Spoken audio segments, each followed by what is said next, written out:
नमस्कार, हस्तक्षेप में आपका स्वागत है।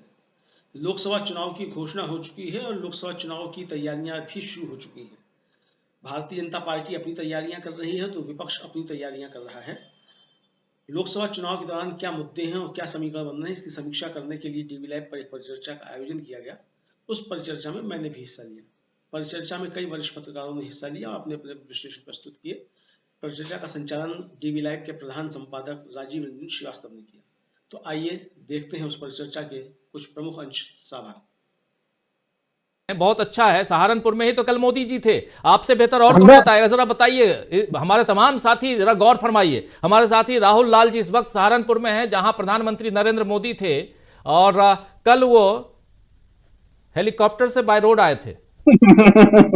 देखिए, मुझे लग रहा है कि चूंकि पश्चिमी यूपी का चुनाव इतना रोचक होगा, राजीव जी, इसका अंदाजा मुझे भी नहीं था। ये जैसे जैसे चुनाव करीब आ रहा है और प्रधानमंत्री कितना नर्वस है वो दिख रहा है कि वो अब हेलीकॉप्टर से रोड शो करने लगे हैं। वो उनके नर्वसनेस को दिखा रहा है।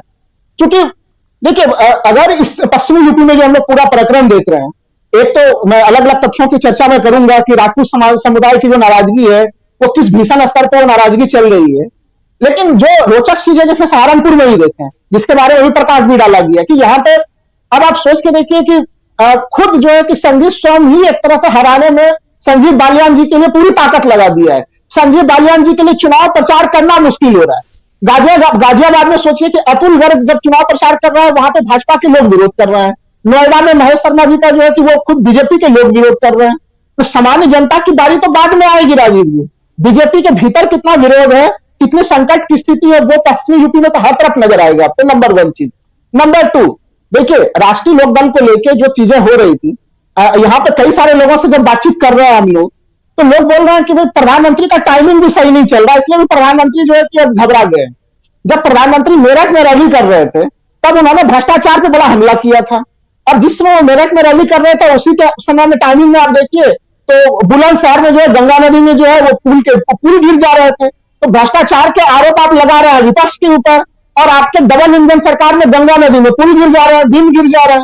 तो लोगों का मानना है कि थोड़ा ग्रह नक्षत्र भी जो है कि प्रधानमंत्री जी का सही नहीं चल रहा है, उसी टाइमिंग पर वो चीजें घटनाएं भी घट जा रही हैं। सबसे महत्वपूर्ण चीज, जनरल वीके सिंह का जैसा ही टिकट कटा है राजीव जी, देखिए वो फैक्टर जनरल वीके सिंह, आप सोच के देखिए कि अगर हम लोग अभी देखें, भारतीय जनता पार्टी ने पश्चिमी यूपी में जनरली जो राजपूत समुदाय के लोग हैं वो लोग ये मान के चलते हैं कि 4-5 सांसद जो है कि उनके हुआ करते थे यहाँ पे, लेकिन जनरल वीके सिंह एकमात्र सांसद बचे थे। अब वो भी नहीं बचे और अतुल गर्ग जी को टिकट दे दिया गया है। तो वो नाराजगी, संजीव स्वयं जी का विरोध करना, हम लोगों ने हमेशा दूसरे समुदाय के पंचायतों की बैठक सुनी है राजीव जी, लेकिन एक तरह से क्षत्रिय समुदाय या जो ठाकुर समुदाय है वो पंचायत करे, और पंचायत करके जो है कि बिल्कुल कस्में खाए, उसमें वो क्लियरली बोल रहे हैं, उन पंचायतों में क्लियर निर्णय हो रहा है कि हम लोग साइकिल की सवारी करेंगे, हम लोग उसकी सवारी करेंगे जो कि कमल को जो है कि जो नुकसान पहुंचा सके। तो स्थिति को काफी रोचक बना दिया गया। और अब देखिए जयंत चौधरी जी के मामले को लेकर, जयंत चौधरी जी का अपमान तो कितना हो गया, आपने थोड़ा प्रकाश तो डाल ही दिया था यहाँ पे कि वो जब मेरठ रैली में कितना कोने में बिठाया गया था, लास्ट में किसी तरह से हल्का सा हल का स्पर्श करने का उन्हें सुख प्राप्त हुआ था वहां पे। तो अब उनके साथ दो समस्याएं हैं उनके साथ। एक तो जो उनके समर्थक हैं वो जयंत चौधरी से भयानक नाराज है इस समय। उनको यह लग रहा है कि उन्होंने गद्दारी की है। उनके लोग स्पष्ट रूप से बोल रहे हैं कि उन्होंने गद्दारी कर डाली है अपने ही पार्टी के साथ, किसानों के साथ, तमाम लोगों के साथ, वो उस खेमे में आके। और अब दूसरा जो उनसे सहानुभूति रखने वाला खेमा है, जो उनके काफी करीबी लोग हैं, उनका कहना है कि उनके साथ गद्दारी बीजेपी के लोग ही कर रहे हैं। तो कहीं कहीं एक ऐसी स्थिति बन चुकी कि यूज एंड थ्रो के स्थिति में वो आ चुके हैं।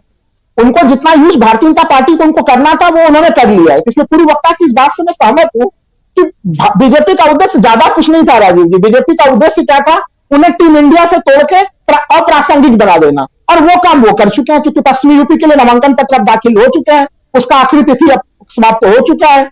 तो उन स्थितियों में उनका क्या ही प्रयोग बचा हुआ नहीं था। आप सोच के देखिए कि अगर गठबंधन के एक महत्वपूर्ण सहयोगी ये कहे कि उनकी कार जो है कि पंक्चर हो गई, वो नई घटनास्थल पर पहुंच पा रही है, तो कैसी स्थितियां होंगी।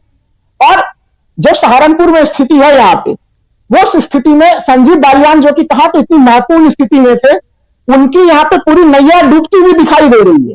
तो ये तो मैं सहारनपुर पर्सनल सीट के बारे में एक सीट के संदर्भ में कह रहा हूं।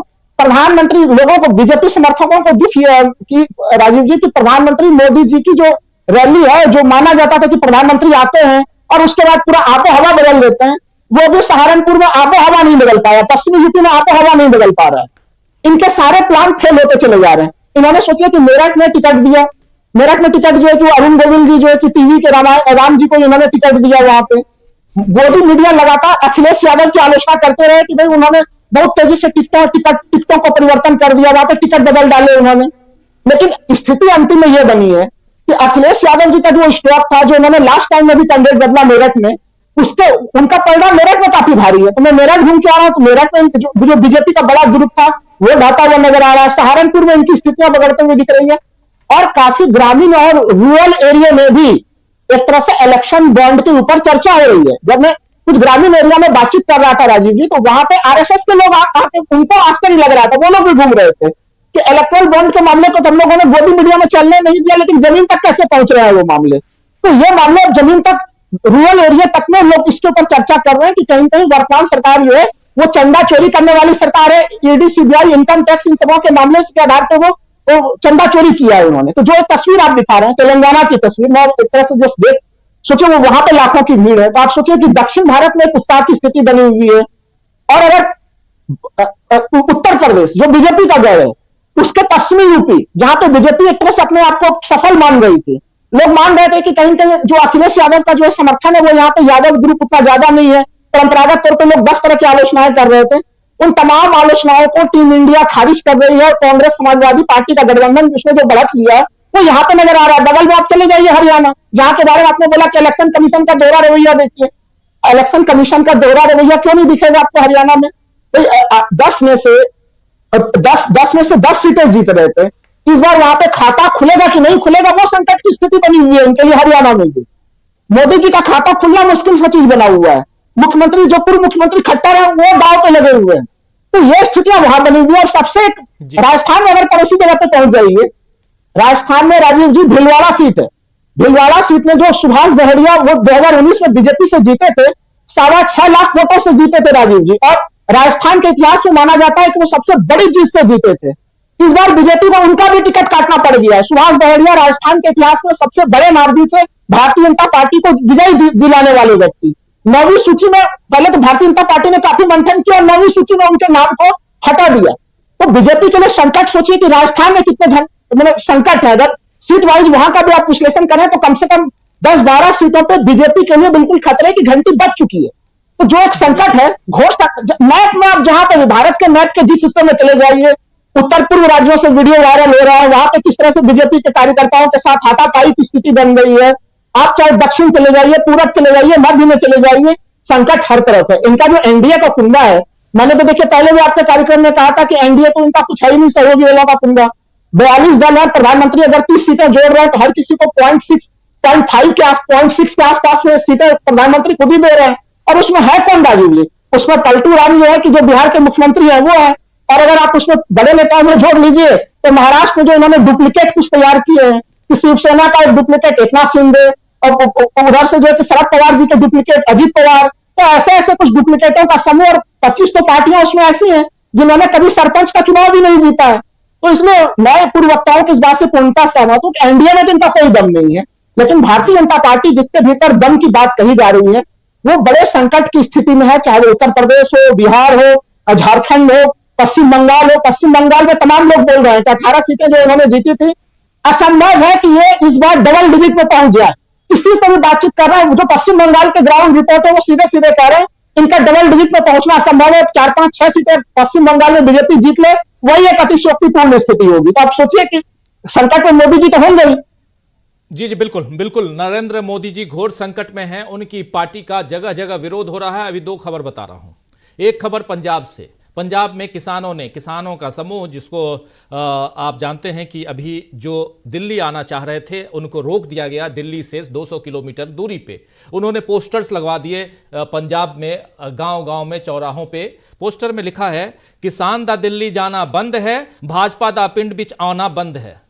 मतलब किसानों, ये पोस्टर लगाया है, किसान दा दिल्ली जाना बंद है, भाजपा दा पिंड बिच आना बंद है। मतलब कि आप हमारे बीच नहीं आ सकते, हमारे गांव में नहीं आ सकते भाजपा के लोग, आपने हमको दिल्ली आना बंद किया, हम आपके अपने यहाँ गांव में आना बंद कर दिए और आपका बहिष्कार कर रहे हैं। ये पंजाब।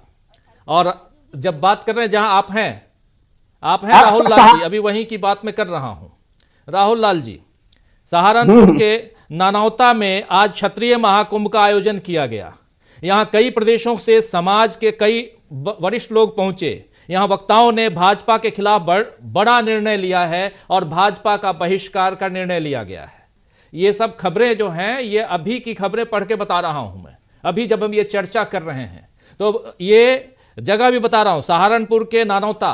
बीजेपी के लोग अगर इस कार्यक्रम को देख रहे हैं, बीजेपी के समर्थक इस कार्यक्रम को, कई सारे हमारे कमेंट बॉक्स में समर्थक दिख जाते हैं, इसलिए मैं कह रहा हूं जरा आप पता लगवा लीजिए। हम यहां बायस ढोके कोई खबर नहीं देते, जो है वही रख रहे हैं। पंजाब में आपका विरोध हो रहा है, आपका विरोध उधर गुजरात में हो रहा है, आपका विरोध उत्तर प्रदेश में हो रहा है, पश्चिमी उत्तर प्रदेश में हो रहा है, आपका विरोध बिहार में हो रहा है, आपका विरोध महाराष्ट्र में हो रहा है, आपका विरोध हरियाणा में हो रहा है, आपका विरोध राजस्थान में हो रहा है, आपका विरोध महाराष्ट्र में हो रहा है। सब जगह तो विरोध हो रहा है। यह हिंदी पट्टी है। इसी दम पर तो 2014 आप जीत के आए, इसी दम पे आप 2019 जीत के आए। समय है, आप काम कर लीजिए, मेहनत कीजिए, लोगों का दिल जीतिए। अगली तीसरी बार आने का सपना आप देख रहे हैं, आइए, हमको क्या है, हम तो समाचार देते हैं, देते रहेंगे, कल भी देते थे, आज भी देंगे, 4 तारीख के बाद भी देंगे। लेकिन राहुल लाल जी कुछ जोड़ना चाहते थे, आप जोड़िए। फिर सीधे आना चाहता हूं जल्दी से अमलेंदु उपाध्याय जी के पास, पश्चिमी उत्तर प्रदेश को लेकर, बहुत नजदीक से वो भी देखते हैं।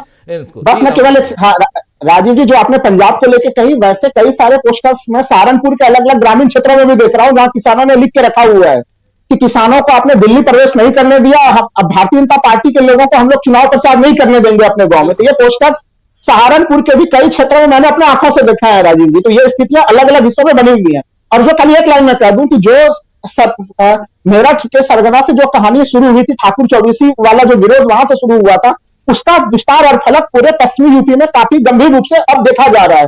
और किसानों का विरोध भी अब काफी प्रखर होता चला जा रहा है। जब विधानसभा के चुनाव हो रहे थे राजीव जी, तब तो लोगों ने माना कि ठीक है, वो राज्य सरकार का निर्णय नहीं था, केंद्र सरकार के 3 कृषि कानूनों के निर्णय थे। लेकिन अभी तो केंद्र सरकार के चुनाव है, तो जनता बड़े अच्छे से समझती है कि किसकी जिम्मेदारी कब तय करनी है हम लोगों को। बिल्कुल बिल्कुल। इसमें थोड़ा सा, जहां आप हैं वहीं की खबर थोड़ा सा जोड़ के फिर सीधा अमलेंदु जी के पास आना चाहता हूं।